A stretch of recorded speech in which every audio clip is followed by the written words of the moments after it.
İyunun 30-da gözlənilən hava şəraiti açıqlanıb. Milli Hidrometeorologiya Xidmətindən verilən xəbərə görə Bakıda və Abşeron yarımadasında hava şəraitinin dəyişkən buludlu olacağı, əsasən yağmursuz keçəcəyi gözlənilir.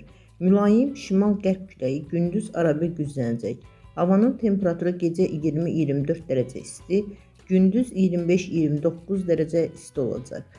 Atmosfer təzyiqi 752 mm civə sütunu təşkil edəcək. Nisbi rütubət gecə 70-75%, gündüz 45-50% olacaq. Azərbaycanın rayonlarında bəzi yerlərdə arabir yağış yağacağı, şimşək çaxacağı gözlənilir. Ayrı-ayrı yerlərdə qısa müddətli leysan xarakterli olacağı, dolu düşəcəyi ehtimalı var.